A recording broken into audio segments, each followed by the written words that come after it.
Oi, pessoal, boa tarde. Já pude ver aqui que as pessoas ingressaram. Então, enquanto a gente inicia, acredito que vocês devam conhecer um pouquinho a MetaMap, mas a MetaMap ela é uma startup do Vale do Silício que trabalha com processos de validação de usuários. E hoje a gente vai ter a oportunidade de discutir sobre técnicas para proteger o seu negócio da fraude e da identidade digital. Vai fugir um pouquinho, talvez, do que espera-se do mercado, vai ser muito interessante. Então, me apresentando, eu sou a Account Executive do Brasil para pequenas e médias empresas.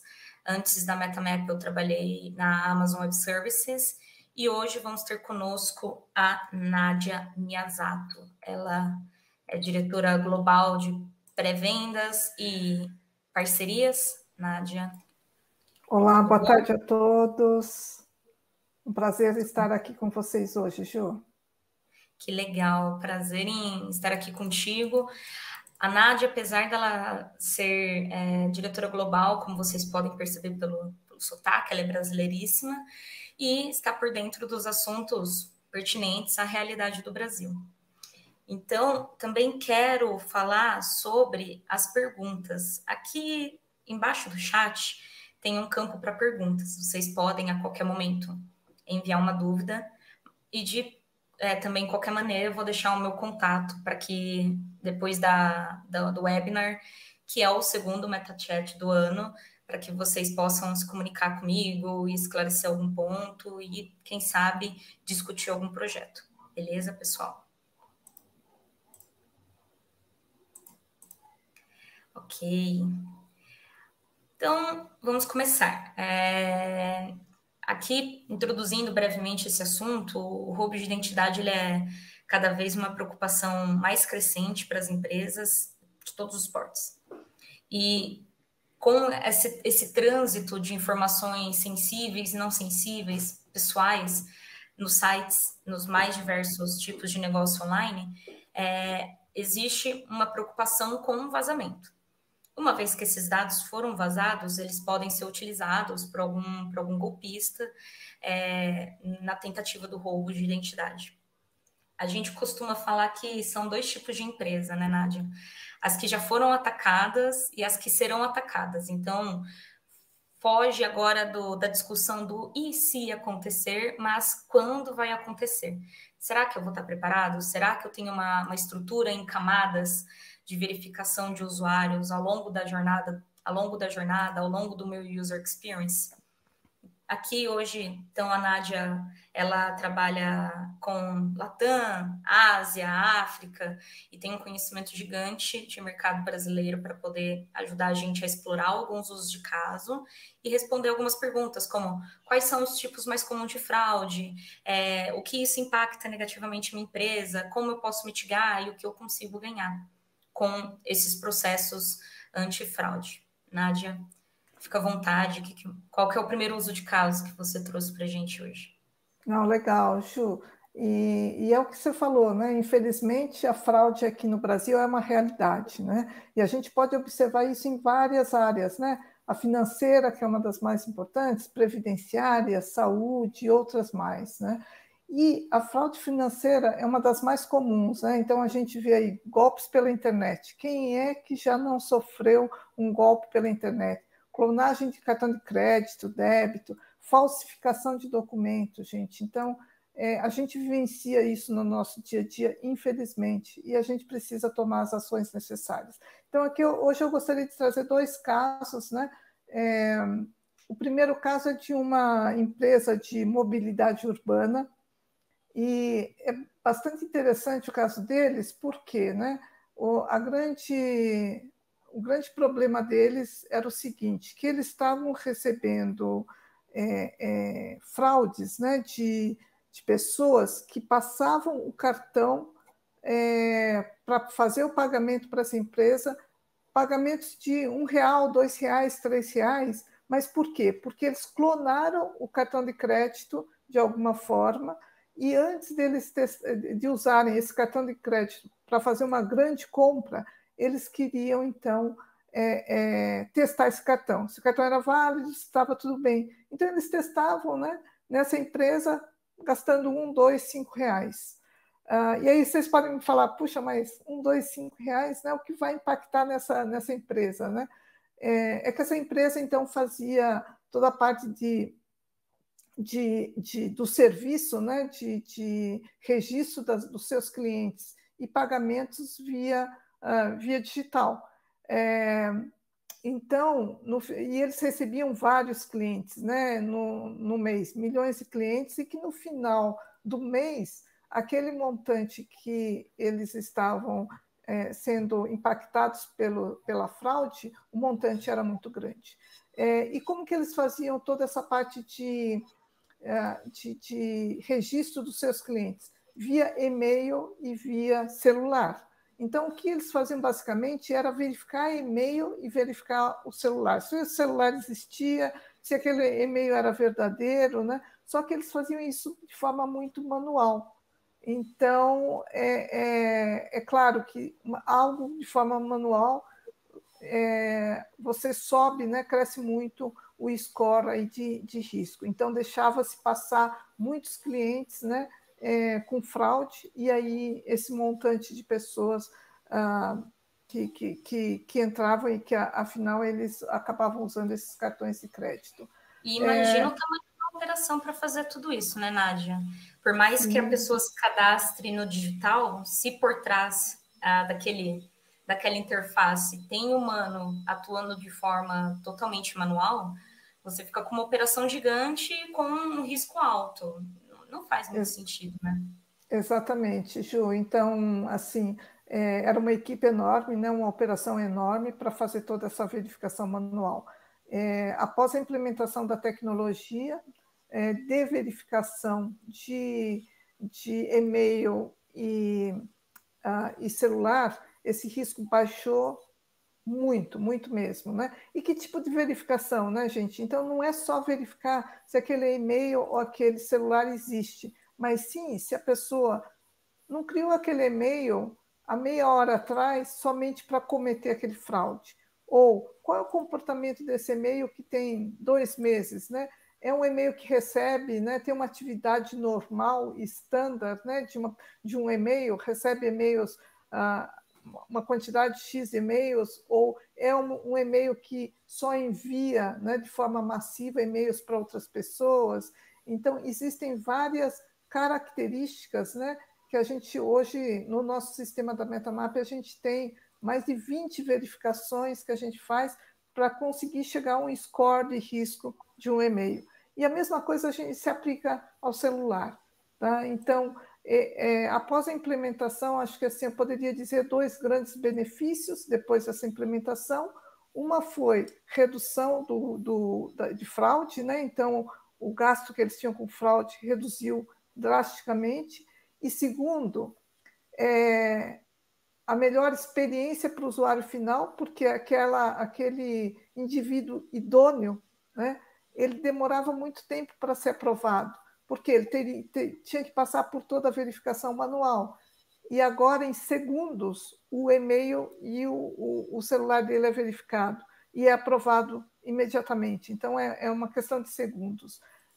Eu falei de 2, mas eu acho que tem um terceiro, que é a questão do custo, né, do operacional das pessoas, né, que manualmente estavam verificando. Então, hoje é feito tudo pela tecnologia. Então, eu trouxe esse caso aqui, que eu acho que é bastante interessante e foge um pouco dos padrões que a gente vê por aí. Nossa, é muito bacana porque você percebe que, poxa, por que eu vou criar um atrito com o meu cliente, por exemplo, sendo que o meu produto ele deve ser facilmente acessado, de colocar uma camada de verificação biométrica, de verificação de documento? Não. Já que eu tenho que absorver certas informações, garantir que essas informações elas estão corretas, que aquele e-mail ele é bem utilizado, aquele telefone é bem utilizado com esse score de risco que você comentou. E dá para aplicar em várias indústrias diferentes. Então, se o pessoal quiser comentar no chat quais indústrias vocês vieram, qual o tipo de negócio, modelo de negócio que vocês trabalham, fiquem à vontade. E, Com Nádia, certeza.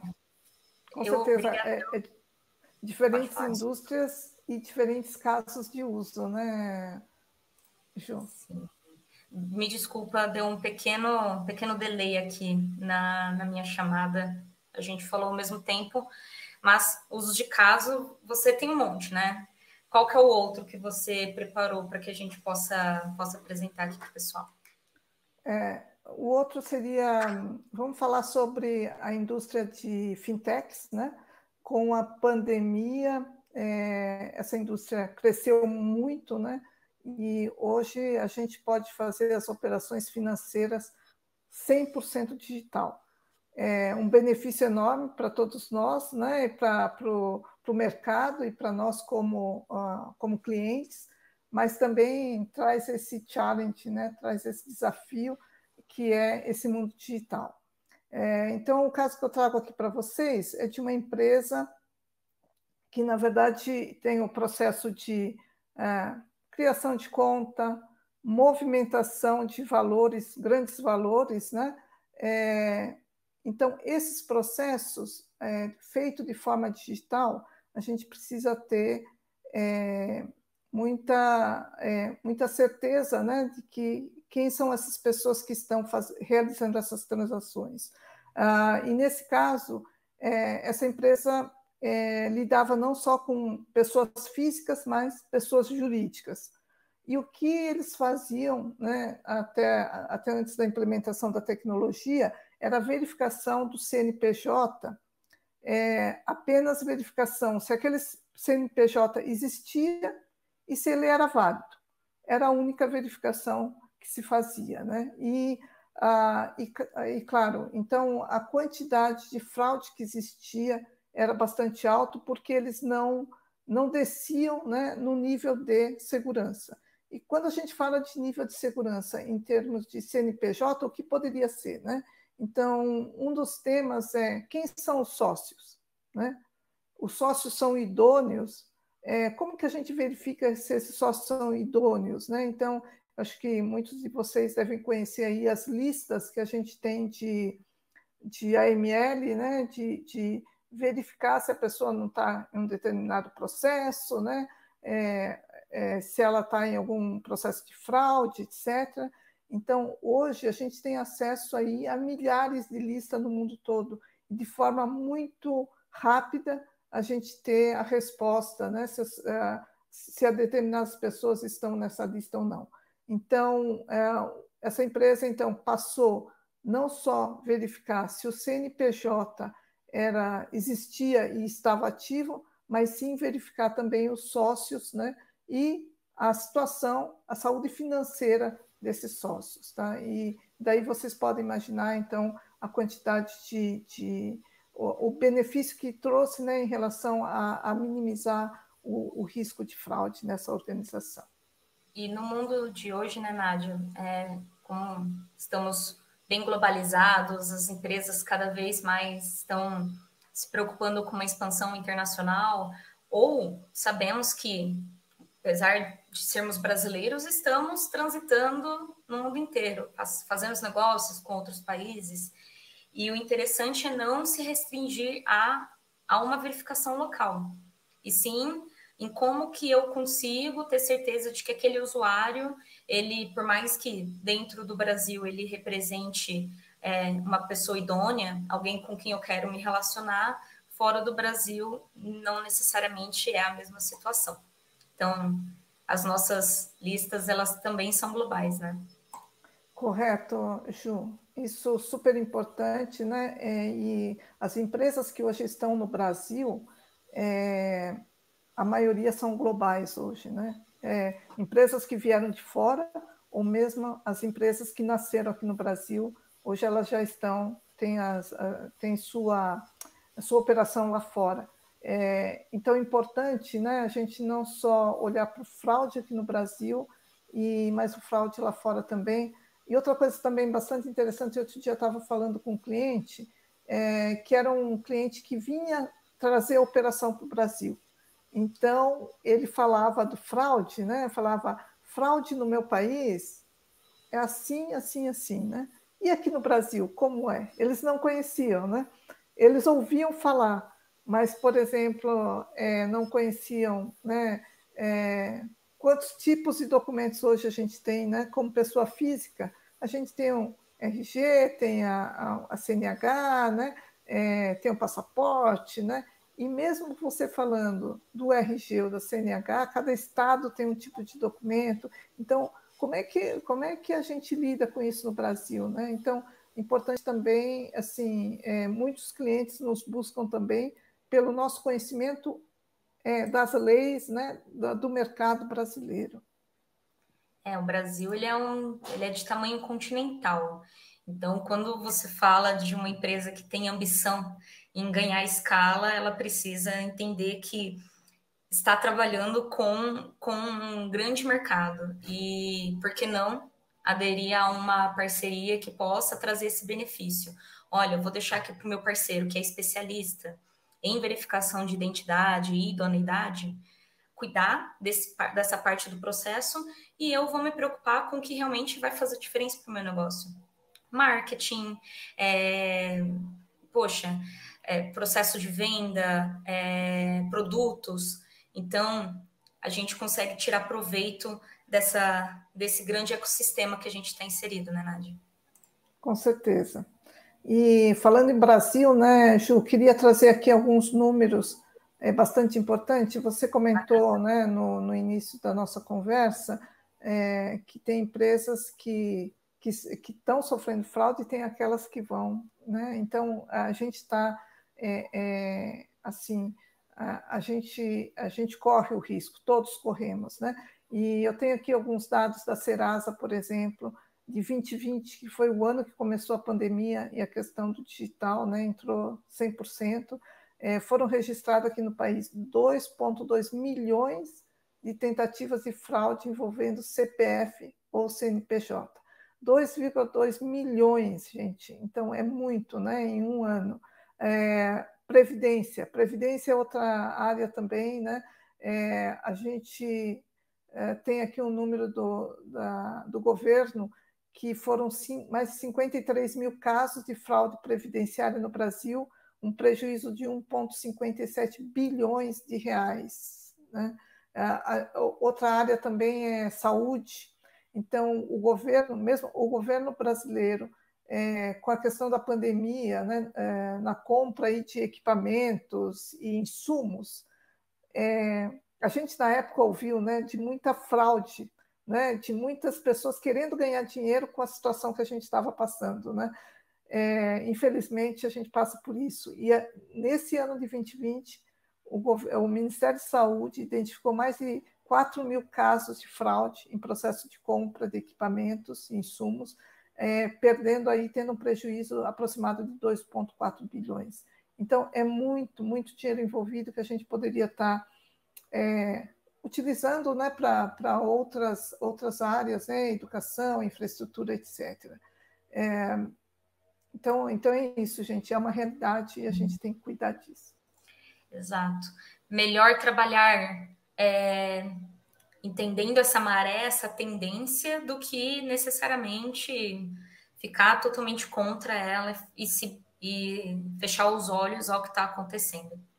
Falando em tendências, Nádia, eu acho bacana a gente também falar sobre algumas tendências de tecnologias na prevenção de fraude e roubo de identidade, mas antes eu queria falar sobre um caso de um cliente que chegou e falou: olha, eu construí um Frankenstein dentro de casa, porque eu pluguei aqui o Buro 1, eu criei um fluxo X, eu tenho um onboarding que está completo dentro das minhas regras do compliance, por mais que eu tenha que gerenciar esse monte de fornecedor ou processos que algumas vezes eu tenho que passar pelo manual, funciona para mim.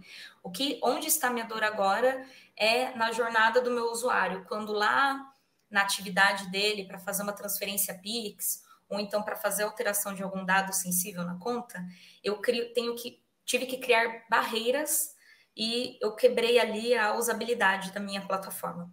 Então chegou esse problema até mim, eu falei: olha, entendo, vamos por partes, né? Então, na primeira parte aqui, qual que é a sua maior dor? Sua maior dor é transformar essa experiência em algo mais fluido e seguro, tanto para você quanto para o seu usuário? Ok.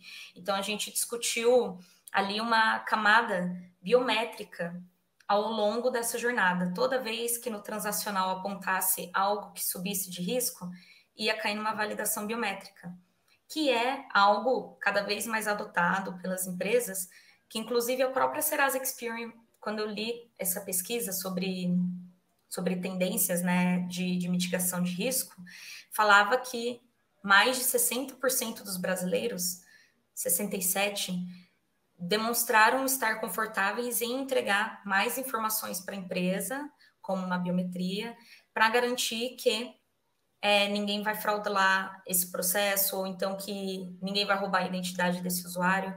Então, se você quiser compartilhar com a gente algumas outras tendências que você identifica, muito bacana, fica à vontade. Então, até agora, assim, eu não tinha falado de biometria, né? Mas biometria realmente é uma das tecnologias que hoje já está sendo usado, né? Muito, muito no mercado. Mais biometria física, eu diria, quando a gente fala biometria física, a facial, né? Ou é digital, ou é a íris, por exemplo, né? Então, essas são as biometrias físicas mais usadas, mas também existe a biometria comportamental, que é, por exemplo, um exemplo de biometria comportamental, geralmente quando você está fazendo algum registro, você tem que preencher alguns campos, né? Nome, data de nascimento, etc. Então, se sou eu, a Nádia, que estou preenchendo, eu sei tudo de cabeça, eu vou preencher super rápido, né? Mas se a Júlia quiser passar por mim, ela tem os dados no caderninho dela, né? Com as minhas informações, claro, ela vai demorar mais tempo do que eu para digitar, porque ela está copiando de algum lugar. Então, são essas biometrias comportamentais, né, que ainda está se começando a usar, é uma das tecnologias, eu acho que está vindo por aí. Documento, né, documento também é algo que já existe já há muitos anos, mas também é uma questão, a gente ainda não consegue garantir 100%, porque a fraude no documento é uma coisa que a tecnologia ainda não conseguiu garantir 100% de exatidão, ainda mais, eu acho que começou a aparecer no mercado várias aplicações no sentido mais de entretenimento, né? Por exemplo, de mudar a cara de uma pessoa, né? Fazer a pessoa dançar, né? E que, no final, acabaram usando essas aplicações de entretenimento para modificar pessoas e modificar documentos. Então, a gente ainda não tem 100% de segurança. E aí eu falei de algumas outras, né, que a gente vem usando como score, né, risco de score de e-mail, telefone, etc. Mas a gente está chegando num ponto que, como eu disse, que a gente não consegue ter 100% de garantia da biometria de documentos. Agora a gente está numa tendência, né, mais de buscar comportamentos, né, das pessoas em relação... E como que a tecnologia vai verificar comportamentos? Através da inteligência artificial e machine learning. Então, entender qual é o comportamento estándar da Juliana, né? Então, da Júlia. Como é que a Júlia faz o dia a dia dela quando as compras que ela faz, como que ela entra no sistema. Né? Ela utiliza o próprio endereço do IP que a Júlia utiliza no meu app ou na minha versão web. Exato, né? Exato. Então, são vários comportamentos e a inteligência artificial vem para entender todos esses dados, né? E o machine learning vem para aprender. Então, aprendendo, né? Então, quanto mais dados a máquina tiver, ela mais vai acertar mais, né? Então, ela vai aprender melhor. Então, são duas tecnologias que na MetaMap a gente já está usando, né? Então, conhecendo comportamentos, então a gente chega num score de risco de fraude, né? E isso, gente, assim, a gente precisa realmente da colaboração, né? Colaboração de pessoas, de empresas, e para o bem de todos, né? Então, com essa colaboração de informação, a gente conseguir minimizar aí os riscos, né? Então, eu acho que esse acho que é o grande tema que eu queria trazer, inteligência artificial e machine learning, Ju. E a Nádia, como head global de parceria, sabe muito bem os benefícios que a MetaMap tem com parceiros, que muitas vezes são especializados em algum tipo de fonte de dados ou algum tipo específico de verificação, e como eles são experts nisso, a gente traz para dentro de casa para construir a nossa loja, né? One Stop Shop Data Platform. Mas de tudo isso que você me falou, Nádia, eu tive uma conclusão. Aí eu não sei se você vai concordar comigo. De que, então, uma verificação, ela sozinha não vai mitigar seu risco. Você precisa criar camadas. E dentro dessas camadas, fazer com que elas conversem uma com a outra e traga fluidez para a usabilidade da plataforma, do app. Estou certa? Totalmente de acordo, Ju. Totalmente de acordo. Vai depender do processo, né? De cada processo, e também a gente tem que ter um balanceamento entre usabilidade, né, para o nosso cliente, e também segurança. Então, para isso a gente vai por camadas, né? Então, ela passou por um determinado passo, a gente faz determinadas verificações, se ela vai fazer uma ação que exige a gente olhar melhor o risco, né? Então, outras verificações e assim por diante. Acho que você falou muito bem. Obrigada. Que legal. Então, a gente consegue responder várias perguntas, né, com essa conclusão de como eu posso monitorar e detectar essa atividade, essa tentativa de fraude, essa atividade fraudulenta, como que eu posso implementar uma melhor prática aqui no meu negócio, inclusive a própria fonte, né, do problema, o que é um roubo de identidade. Então, eu acho que ficou uma discussão bem interessante. A gente teve aqui um comentário do Davidson, que muitas empresas elas pensam em remediar ao invés da prevenção. Quando tem o problema, é um pouco tarde demais para você pensar em mitigação de riscos. Muito bacana, Nádia. Do meu lado, eu achei super esclarecedor os usos de casos que você trouxe, tanto da empresa do ramo automotivo, né? Que fazia o processo só com validação de e-mail e telefone, quanto das fintechs. Eu achei incrível esse seu compartilhamento de ideias. E, pessoal, fiquem à vontade para tirar alguma dúvida, se vocês quiserem fazer alguma pergunta aqui para mim e para a Nádia, para aproveitar esse espaço que a gente tem juntos. Beleza? Uma pergunta aí no chat, Jô? Deixa eu dar uma olhadinha. Ok. O pessoal está um pouco tímido. Bom, se ninguém tiver dúvidas agora, olha que bacana. Eu já deixei meu WhatsApp, o meu LinkedIn, meu e-mail, para caso alguém queira se comunicar comigo. Mas apareceu sim. Deixa eu abrir aqui agora.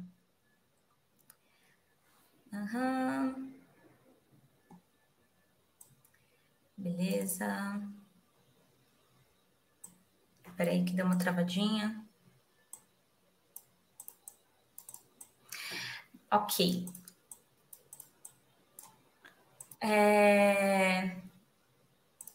Aqui abrir, ficou mais claro.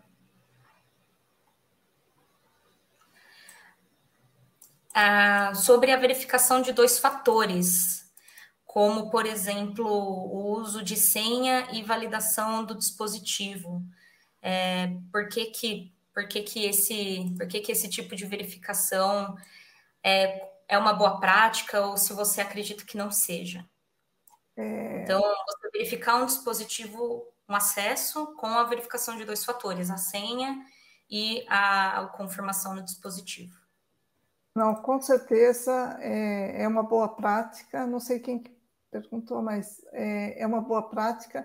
Eu acho que a gente falou muito de verificação, né? Mas eu acho que tem alguns temas tem algumas tecnologias que a gente tem que considerar, né? Como criptografia, né? Que é a questão como proteger a informação confidencial, né? Eu acho que é um tema super, super importante, né? Proteger as transações financeiras, senhas e outras informações sensíveis contra fraude e ataque aos hackers, né?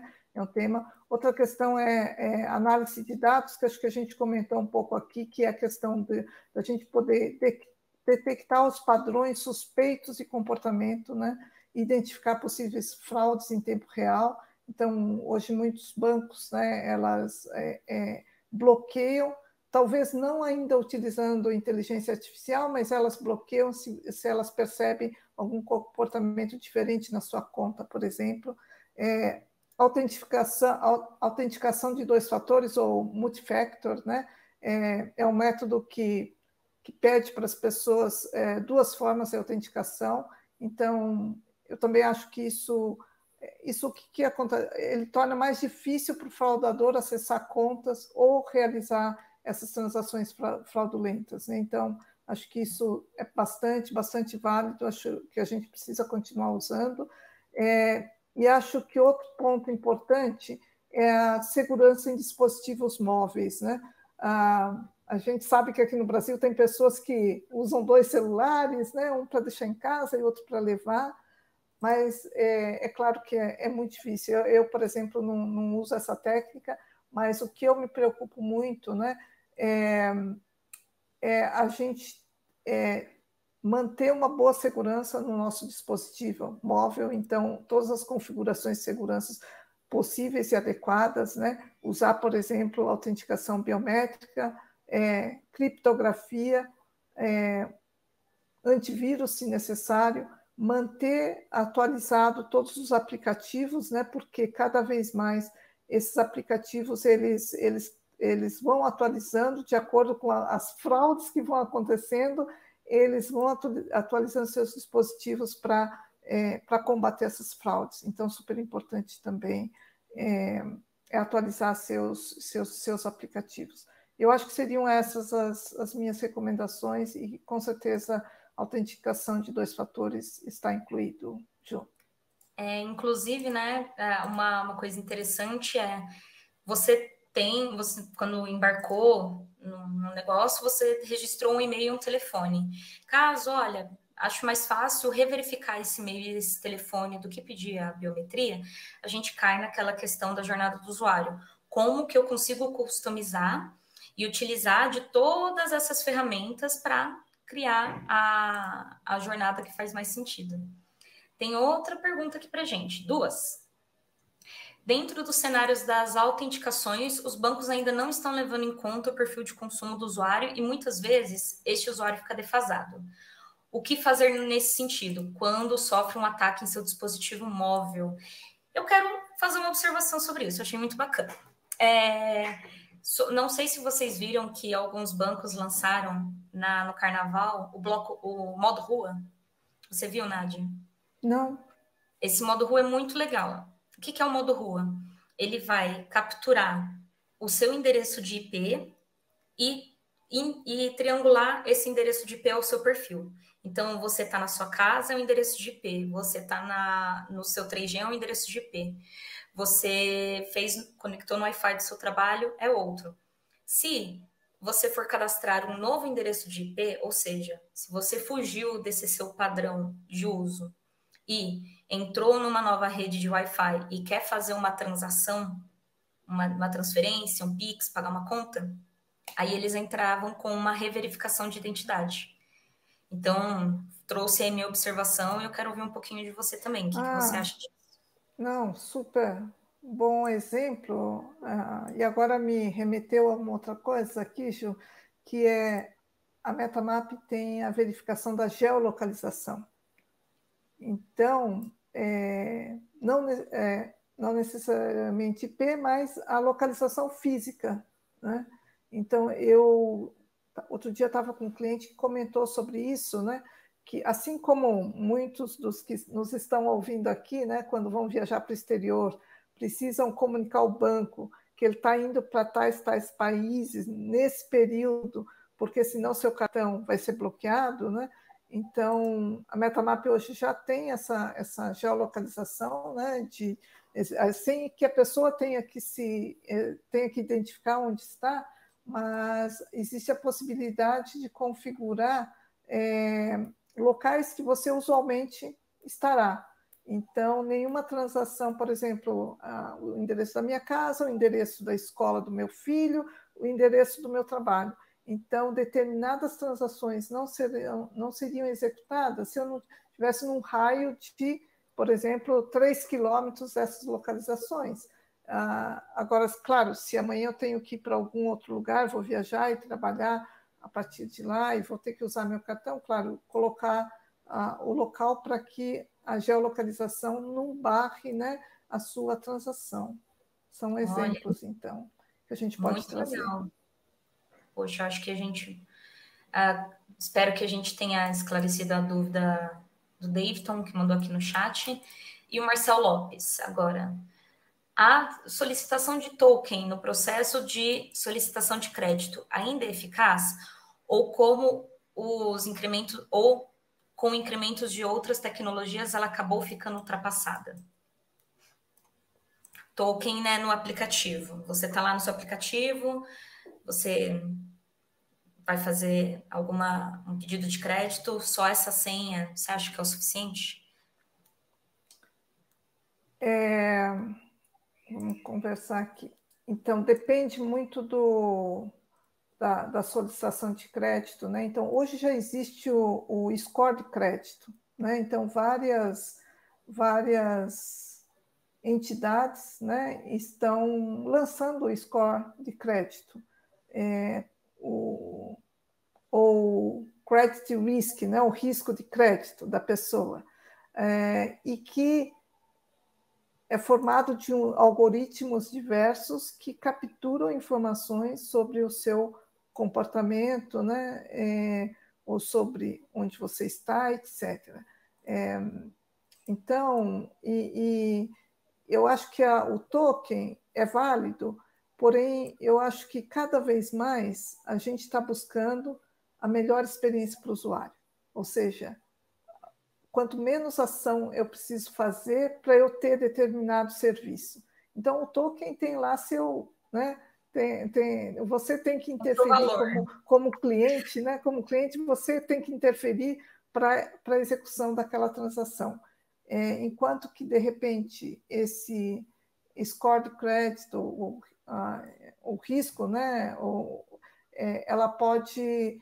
A pessoa nem precisa dar nenhuma informação, e o sistema mesmo busca essa informação e está disponível para que a transação tome a decisão de execução ou não, né? Então, essa é uma das funcionalidades que no ano passado a gente lançou, a MetaMap lançou, a gente tem o nosso risco de score de crédito aí para que seja avaliado, e tem um algoritmo por trás disso que lança esse valor e que traz menos fricção para o cliente.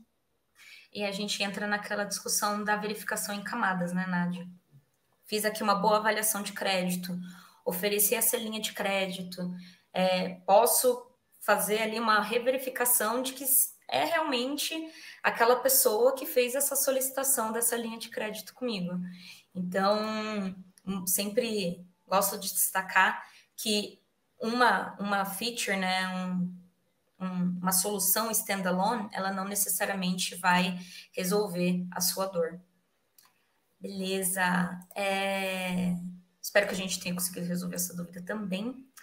Aqui do nosso lado, pessoal, chegamos Mas ao... caso não, né, Julia? Caso não, estamos à disposição para fazer um deep dive aí nesse tema, que é super, super importante. Que show. Nádia, tivemos aqui essas perguntas, respondemos.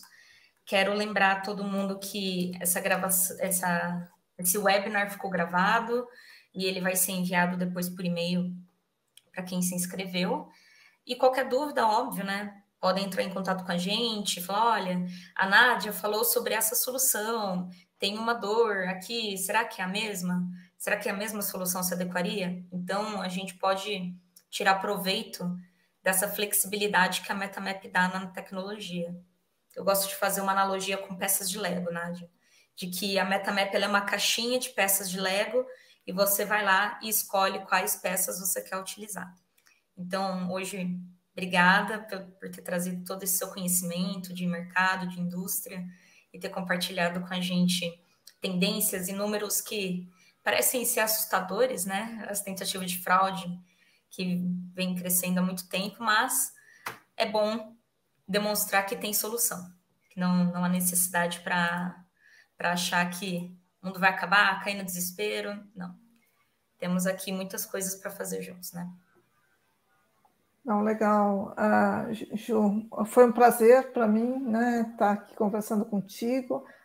Espero que a gente tenha trazido informação para o pessoal que está aí nos escutando, né?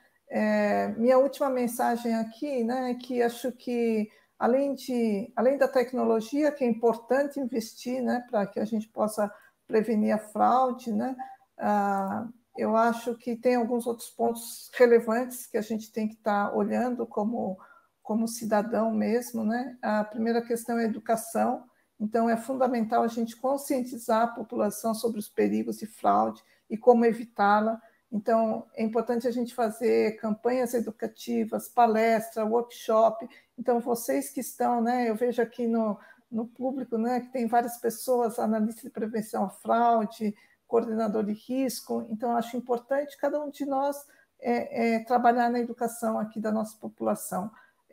Outro ponto importante que eu acho que vem aí com algumas indústrias e o governo, né, as regulamentações. Então, é importante trabalhar, atualizar, né, as nossas leis, né, para a gente tentar coibir a fraude em diversas áreas, como setor financeiro, previdenciário, saúde, e não só colocar as leis, mas também a gente fiscalizar. Então, é importante a gente que haja um esforço aí entre órgãos de fiscalização, né, para detectar e punir os responsáveis de fraude, porque senão a gente realmente não sai do lugar. E, por último, eu acho que colaboração. A gente falou um pouco sobre isso, né? Colaboração entre empresas, instituições, né? Para a gente trabalhar nessa colaboração de informação dos comportamentos e usar a tecnologia como inteligência artificial e machine learning para trabalhar toda essa informação e que no final é um bem para todos, né? Para as empresas e para nós como clientes.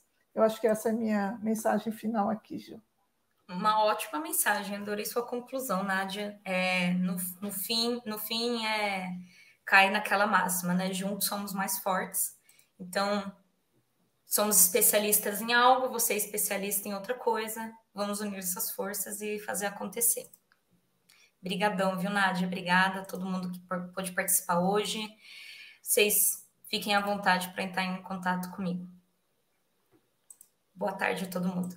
Boa tarde, Tchau, tchau. pessoal. Um abraço. Tchau, tchau.